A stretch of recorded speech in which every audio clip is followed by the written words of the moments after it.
So hi అండి. Welcome to our channel. ఈ first of all ఒక రిక్వెస్ట్ అయితే చేస్తున్నాను. వీడియో కంప్లీట్‌గా చూడండి. మొత్తము వినండి. సో నేనైతే ఈ వీడియోలో ఏ మతాన్ని గానీ, నేను దేన్ని ప్రమోట్ చేయడం లేదు గానీ, నేను యూట్యూబ్‌లో కొన్ని కంటెంట్స్ చూస్తూ ఉంటాం గదా! మనం క్యాజువల్‌గా యూట్యూబ్‌లో, ఇన్‌స్టాగ్రామ్‌లో చూస్తూ ఉంటాం గదా! అంటే ఆన్ రిక్వెస్టెడ్ వీడియో అని చెప్పేసి కొన్ని రియల్‌గా జరిగిన ఇన్సిడెంట్స్ పైన వాళ్ళు మాట్లాడడం జరుగుతుంది అని చెప్పేసి కొన్ని వీడియోస్ అయితే చూస్తుంటాం గదా! సో నేను అట్లా కొన్ని కొన్ని కామెంట్స్ చదువుతూ ఉంటాననమాట. వాళ్ళ రియల్ లైఫ్ స్టోరీస్ అయితే చెప్తూ ఉంటారు కదా! సో నేను కొన్ని చూస్తూ ఉంటాను. అండ్ ఇంకొకటి యూట్యూబ్‌లో ఒక వీడియో కూడా చూసాననమాట. So Bible story. సో మీరు తప్పుగా అనుకోకండి. సో కంప్లీట్‌గా వీడియో చూసేయండి. సో బైబిల్‌లో అయితే ఒకటి హేరోదియా అని చెప్పేసి ఒక పర్సన్ అయితే ఉంటది. సో ఆమె చాలా అందంగా ఉంటది. అండ్ చాలా పలుకుబడి ఉంటది రాజ్యంలో గాని. అండ్ పెత్తనం చేసే మనస్తత్వం ప్రతీదీ తన ఆధీనంలో ఉండాలి. తన కనుసన్నలతో నడవాలి ప్రతి ఒక్కరు అని చెప్పేసి అట్లాంటి మెంటాలిటీ తోటి ఉన్న ఆమె సో డబ్బు కోసమో, హోదా కోసమో అని చెప్పేసి, పవర్ కోసమో తనకి బాబాయ్ వరుస అయ్యే పర్సన్‌ని పెళ్లి చేసేసుకొని వెళ్ళిపోతదనమాట. సో అట్లా పెళ్లి చేసేసుకున్న తర్వాత ఆమెకి ఒక పాప పుడతది. ఆ తర్వాత ఇంకా కొంచెం ఎక్కువగా హై పవర్ కోసము అని చెప్పేసి ఆహ్, చేసుకున్న వాళ్ళ బాబాయ్ వాళ్ళ అన్నయ్య ఉంటాడు గదా! వాళ్ళ భర్త వాళ్ళ అన్నయ్య తోటి ఆమె వెళ్ళిపోతది.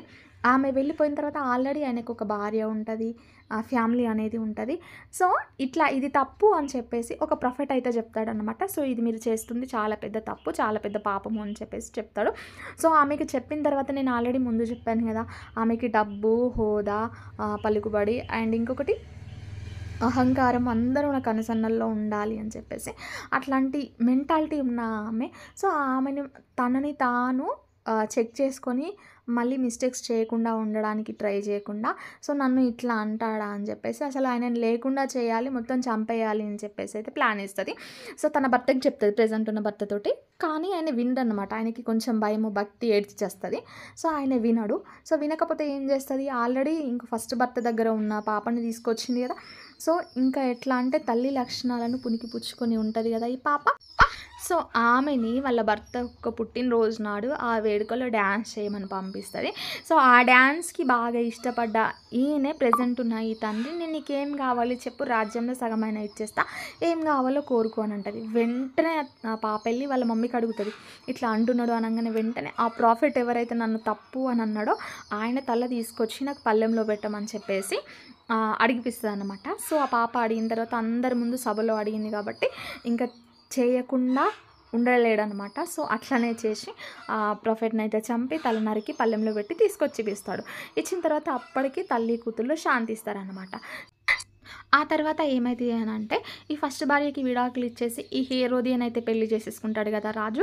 ఆ ఫస్ట్ భార్య వాళ్ళ తండ్రి వచ్చేసి యుద్ధం చేసేసి, ఈయన సైన్యం మొత్తం నాశనం చేసి, వీళ్ళను బానిసల్లాగా తీసుకొనెళ్తారు. తీసుకొనెళ్ళే ప్రాసెస్‌లో ఏమైతది అనంటే, అక్కడే వాళ్ళు ఉంటారు అండ్ బాగా చిత్రహింసలు అనుభవించి చచ్చిపోతారు. ఇంకా ఈ పాప ఉంటది గదా! తల్లి చేత ప్రేరేపించబడి ఆ ప్రాఫెట్ యొక్క తల అడుగుతది గదా!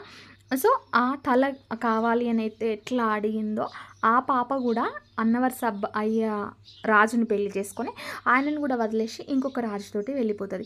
ఆ తర్వాత సంథింగ్ ఏదో యుద్ధాలు జరిగి ఆమె గూడా బానిసలాగా వెళ్ళి మంచు పర్వతాల నుంచి వెళ్ళాల్సిన టైంలో మంచు పర్వతాలలో వాటర్‌లో చిక్కుకొని, ఆ మంచు పలకల యొక్క షార్ప్‌నెస్‌కి ఆమె తల తెగి చనిపోతది. బాడీ మొత్తం లోపలికెళ్ళి తల పైకుండి అట్లా చనిపోతదనమాట.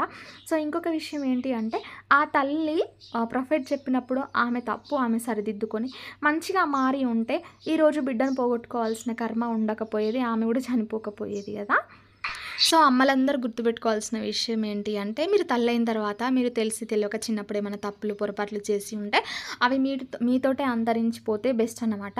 అండ్ పిల్లలు ఎదిగిన తర్వాత గూడా మీరు అదే తప్పులు, పొరపాట్లు చేస్తూ మీ పిల్లలకు గూడా అదే నేర్పిస్తున్నారంటే, ఇప్పుడు ఆ రాజు వాళ్ళ మామొచ్చిండు నా బిడ్డని ఇట్లా చేస్తావా అని. కానీ అందరికీ అట్లా ఉండకపోవచ్చు, వచ్చేవాళ్ళు లేకపోవచ్చు.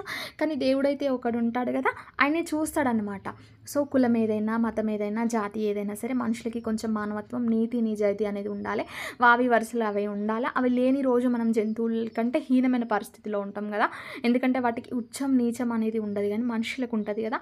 సో, అది గుర్తుపెట్టుకొని మనుషులెవ్వరు చూడకపోయినా దేవుడు మనల్ని చూస్తున్నాడు. మనం మనుషుల కంట్లో మట్టి కొట్టగలిగినా దేవుని కంట్లో కొట్టలేము అనే విషయం గుర్తు ఉంచుకొని నడుచుకుంటే మంచిది.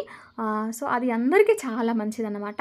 సో ఈ వీడియోని ఎవరైనా చూస్తే ప్లీజ్ తప్పకుండా లైక్ చేయండి, షేర్ చేయండి.